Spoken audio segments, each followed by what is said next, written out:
My name's Camilla, and I'm 30 years old. I live in a cozy house, a place full of memories, left to me by my dear grandmother. It's been my sanctuary, my little world, where everything just feels right. But, as life would have it, not everything outside these walls is as peaceful. You see, my family is a bit of a mixed bag. There's my husband John, a man of few words, who always seems to be caught in the middle of things. We've had our ups and downs, but who doesn't, right? Then there's my father-in-law, Robert. He was a gem, the kind of man who could light up a room with his smile. I always wondered how he ended up with Helen, my mother-in-law. To put it nicely, Helen is difficult. And that's me being polite. And let's not forget Lucy, John's sister. She lives nearby with her husband and kids in a rented apartment. Lucy and I never really clicked. Maybe it's because she's so much like Helen. I remember this one evening, a typical family dinner at our place. Robert was there, and as usual, he was the life of the party. "Camilla, this lasagna is divine," Robert said with a grin, taking another hearty bite. "Thank you, Robert. It's Grandma's recipe," I replied with a smile. Helen, on the other hand, barely touched her food. She just pushed it around her plate, looking like she'd rather be anywhere else. "It's a bit too salty, don't you think?" she said, her voice sharp. John shot me an apologetic glance across the table. I just shrugged it off. "That's Helen for you, always a critic." Lucy chimed in. "Mom, it's fine. Not everyone has your taste buds." The conversation moved on, but the tension lingered, as it always did when Helen was around. After dinner, Robert pulled me aside. "Camilla, I just want to say I really appreciate how you handle Helen. You have the patience of a saint." I laughed. "Well, I try, Robert, but it's not easy." He patted my shoulder. "You're doing great, dear. Just hang in there." If only I knew then how much more hanging in there I'd have to do. That's the thing about life in our little family. You never know what's coming next, especially with Helen and Lucy in the mix. But back then, it was just the usual. A little bit of discomfort, a lot of biting my tongue and trying to keep the peace. Little did I know, the storm was just around the corner. Life has a way of throwing curveballs when you least expect it. And one of those came crashing into our lives one cold, dreary morning. Robert, the one person who brought some light into our often tense family gatherings, passed away. It was sudden, a heart attack, they said. He was the glue that held us all together, and without him, things started to unravel quickly. The day after we got the news, I found myself in our kitchen, a steaming cup of coffee in hand, lost in thought. John walked in, looking like he hadn't slept a wink. "He was the best dad anyone could ask for," John said, his voice heavy with sadness. I reached out, placing my hand over his. "I know, honey. He was wonderful. We're going to miss him so much." John nodded, wiping away a tear. "Mom's taking it hard. She's a mess." That wasn't hard to imagine. Helen without Robert was like a ship without a rudder, lost and directionless. And true to form, she became more difficult than ever. Every phone call with her was like walking on eggshells. A week later, we were at Helen's house. Lucy was there too, her eyes red from crying. The air was thick with grief and unspoken tension. "We need to talk about what's next for Mom," Lucy said, breaking the uneasy silence. John sighed. "Yeah, we do. She can't be alone in that big house. She needs someone around, just in case." Helen's gaze shifted to me, her eyes narrowing. "I don't want strangers in my house. What about Camilla? She's home most of the time." I felt my heart sink. This was not what I had signed up for. "Helen, maybe you could stay with Lucy. She's got more space, and the kids would love to have you around." But Helen shook her head, her lips a thin line. "Lucy's place is always so noisy, and I can't stay in this house filled with memories of Robert." The conversation went around in circles, with no one willing to back down. Lucy seemed relieved at the thought of not having her mother move in with her. John looked torn between his mother and me, not sure which side to take. We left Helen's house that day with no resolution in sight. I could feel the storm clouds gathering, a sense of dread settling over me. How were we going to navigate this? How was I going to deal with Helen under my own roof, in the house that was once my sanctuary? As we drove home, John reached for my hand. "We'll figure this out, Camilla. Together. We will defend our independence." I wanted to believe him, I really did. But deep down, I knew things were about to get a whole lot more complicated. The air was tense when we all gathered again at Helen's house. The living room felt smaller than usual, crowded with unspoken thoughts and emotions. Lucy was there, fidgeting nervously, while her husband Mark tried to look anywhere but at Helen. John and I sat on the edge of our seats, bracing for whatever was coming. "So, have we decided what to do about Mom?" Lucy finally broke the silence. Helen, who had been staring out the window, turned sharply. "I've made up my mind," she declared. "I'm giving this house to you, Lucy, and I'm moving in with Camilla and John." My jaw dropped. "What? Helen, we didn't discuss this." Lucy's face lit up, a stark contrast to the shock on mine. "Really, Mom? That would be great." John looked at me and tried to intervene. "Mom, we need to talk about this. It's not that simple." Helen's eyes narrowed. "What's there to talk about? Camilla has plenty of space and she works from home. It's settled." I couldn't believe what I was hearing. "Helen, this is a big decision. And what about Lucy? She has more room and the kids." Helen cut me off. "Lucy's house is always in chaos with those children. I need peace and quiet." John gave me a helpless look, clearly torn. "Camilla, maybe we can make it work. For a while at least." So Helen hasn't changed her mind since our last meeting. I felt my frustration mounting. "John, we can't just rearrange our lives because Helen decides so. What about our privacy? Our life?" Lucy chimed in, her voice a little too eager and triumphantly. "Camilla, think about it. Mom needs us now. You wouldn't want her to be alone, would you?" I felt like I was being cornered, my own home slipping away from me. "It's not about that, Lucy. It's about making a decision that affects all of us. We need to think this through." But it was clear that Helen had made up her mind, and Lucy was all too happy to support her decision. John turned out to be too soft, not independent, to make a decision in our favor. As we left Helen's house that day, the weight of the situation settled heavily on my shoulders. I was about to lose the one place where I had always felt safe and at peace, my sanctuary, and there was nothing I could do about it. The days following that dreaded meeting were some of the longest in my life. I tried to argue with John, to make him see reason, but it was like talking to a brick wall. "Camilla, she's my mother. What do you want me to do? Turn her away?" It wasn't that I wanted to turn Helen away. I just wanted a say in what happened in my own home. But it seemed like my say didn't count for much. Before I knew it, the day came when Helen moved in. She arrived with more luggage than I thought possible for one person. My once serene living room was now cluttered with her things. "I hope you don't mind, Camilla. I need all my things around me," Helen said, directing the movers here and there.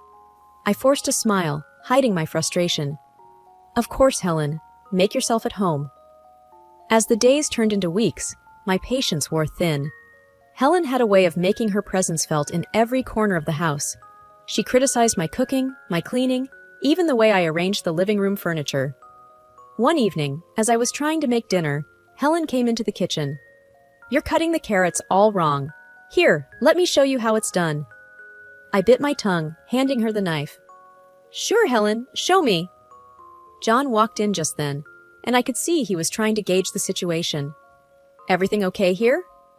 "Just teaching Camilla a thing or two about cooking," Helen said, a hint of smugness in her voice. I kept quiet, focusing on the onions I was chopping. John lingered for a moment, an awkward spectator, before mumbling something about checking the mail and leaving the kitchen. It wasn't just the constant criticism that got to me. It was the way Helen managed to turn John against me. Every time I tried to talk to him about how I felt, he accused me of being insensitive. "Camilla, she's going through a tough time. Can't you just cut her some slack?" John would say. I felt like I was losing not just my home, but my husband too. Then came the day when Helen decided she didn't like the color of the living room walls. "They're too dull. We need something brighter." I found myself reluctantly agreeing to repaint the room, just to keep the peace. As I watched the painters covering my once favorite shade of blue with a garish yellow that Helen had picked, I realized how much of my life I was giving up. My home didn't feel like mine anymore, and I wasn't sure how much more of this I could take. Living with Helen was like being on a never-ending roller coaster, except there were no thrilling moments, just a constant churning in the pit of my stomach. She had a complaint for everything.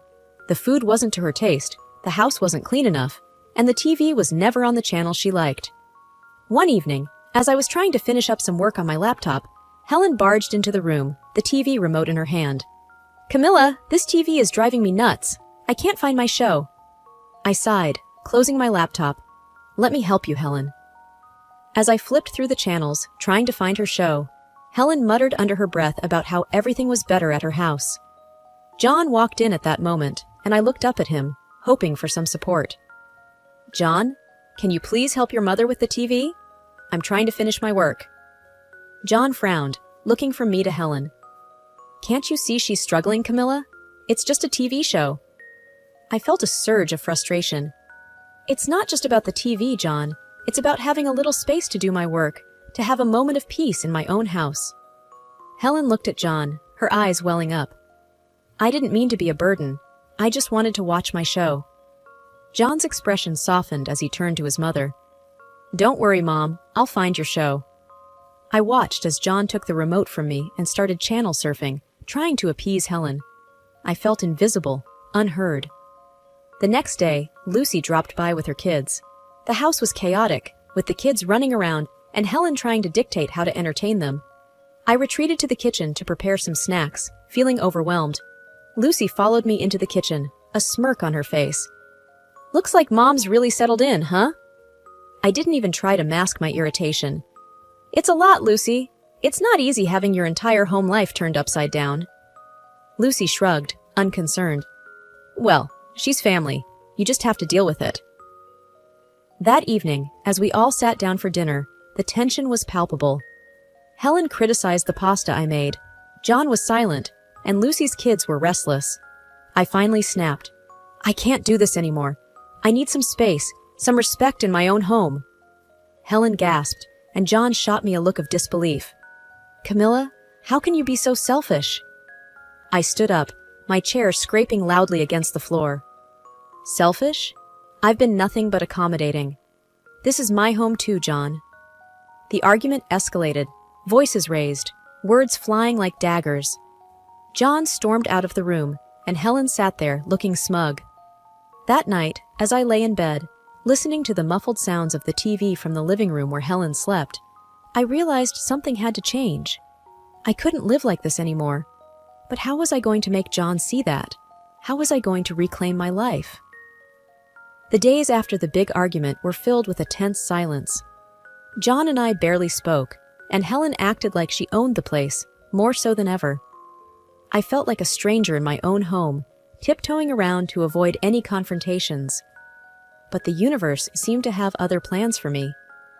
One day, I came home early from the grocery store. The house was unusually quiet. As I was putting away the groceries, I heard hushed voices coming from the living room. Curiosity got the better of me, and I tiptoed closer. It was Helen and Lucy, deep in conversation. I couldn't believe my ears when I heard what they were saying. "And now I don't have to deal with yours noisy kids all day," Helen was saying with a chuckle. Moving in with Camilla and John was the best decision. Camilla does everything around the house, and I have all the peace I want. Lucy's voice was equally gleeful. "And I get Dad's house without paying a dime. It worked out perfectly for us." My hands were shaking, and I felt a surge of anger like never before. They had been playing us all along. This wasn't about family or taking care of each other. It was a cold, calculated move. I stormed into the living room, my voice shaking with anger. "I heard everything.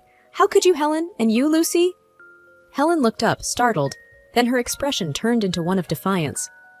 "What are you talking about, Camilla? We were just chatting." Lucy tried to play innocent. "Yeah, Camilla, you must have misunderstood." But I was done being the understanding, accommodating daughter-in-law. "No, I heard you both. You've been using us, manipulating the situation for your benefit." Helen's face hardened. "You have no right to speak to me like that. I am your elder, and you should respect me." John walked in at that moment, confused. "What's going on here?" I turned to him, my eyes welling up with tears of frustration. "John, they've been using us. Your mother and sister planned all this just so they could get what they wanted." John looked from me to Helen and Lucy, his expression one of disbelief. "Is this true, Mom?" Helen started to cry, playing the victim. She's lying, John. I would never do such a thing. John seemed torn, unsure of whom to believe. I could see the doubt in his eyes, and it broke my heart. He still didn't trust me, even after everything. That night, as I lay in bed, staring at the ceiling, I knew things couldn't go on like this. I had to take a stand for my own sanity. The next day, I was going to have a serious talk with John. It was time to put an end to this charade, one way or another. That morning, I knew it was time for a frank conversation with John. The house was quiet, the tension from the previous night still lingering in the air. I waited in the kitchen, my thoughts racing, until John finally walked in, his face a mask of worry. "John, we need to talk about everything that's happening," I said, trying to keep my voice steady. He poured himself a coffee and sat down, looking exhausted. "Camilla, I just don't know what to think anymore." "Think about us, John. Your mother and sister are tearing us apart," I urged. Before we could delve deeper, Helen walked in, her timing too perfect. "John, are you going to let her speak about your family like that?" The conversation quickly heated up. I tried to explain, to make him see the truth, but Helen's presence was like a fuse, igniting John's temper. "You're being unreasonable, Camilla. How can you be so heartless towards my mother?" John's voice rose with each word. Frustrated and desperate, I shot back, "Heartless? I'm trying to save our home, our marriage." In the heat of the moment, Helen clutched her chest dramatically, gasping, "My heart? How can you do this to me?" John spun around, his anger flaring. "Look what you're doing to her, Camilla!" And then, in a flash of fury, John's hand struck my face. The shock of it silenced the room. Helen stood there, a triumphant grin barely hidden. I touched my lip, feeling the sting of the slap and the flowing blood, and the reality of what just happened hit me.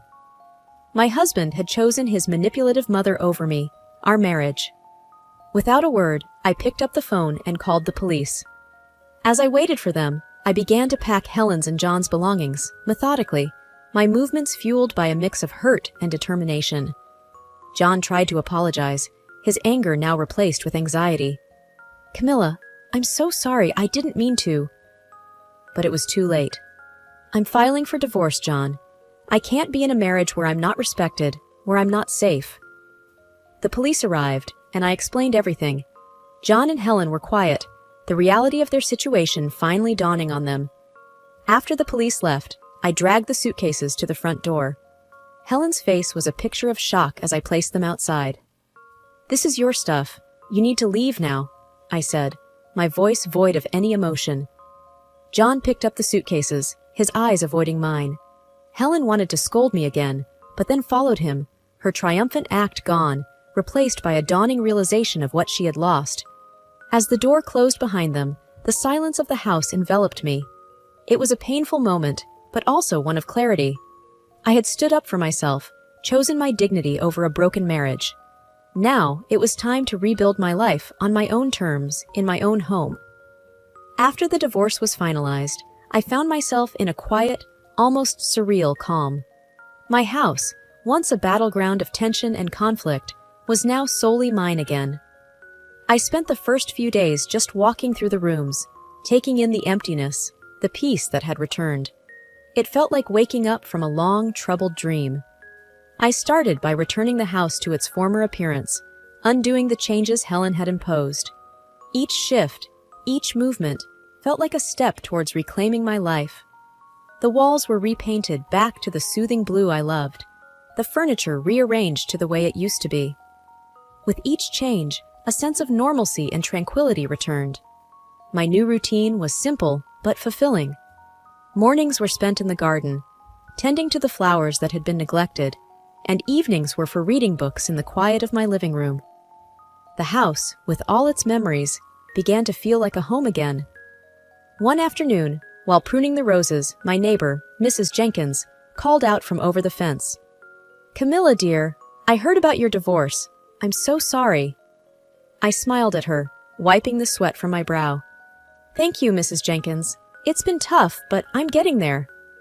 She leaned in closer, a conspiratorial glint in her eye. "You know, I hear things haven't been so peaceful at Helen's place either. The whole neighborhood knows about their squabbles. The police have been called there a few times already. I wasn't surprised. Helen, John, Lucy, her husband, and their kids all under one roof was a recipe for constant chaos. I can imagine. Too many conflicting personalities in one space. Mrs. Jenkins shook her head. You're better off without that drama, dear. You always were too good for them. I laughed, the sound light and free. I'm starting to realize that now. Days turned into weeks, and I began to rediscover parts of myself that I had lost in the turmoil of my marriage. I started painting again, something I hadn't done since college. The strokes of the brush on the canvas were like whispers of a newfound freedom. Occasionally, I'd hear snippets of the ongoing drama at Helen's house. It was a stark reminder of the bullet I had dodged. Their house, once a symbol of familial unity, had become a pressure cooker of arguments and disagreements. In those moments, I felt a twinge of sadness for John, but it was quickly replaced by a sense of relief. I had escaped that life, that endless cycle of unhappiness.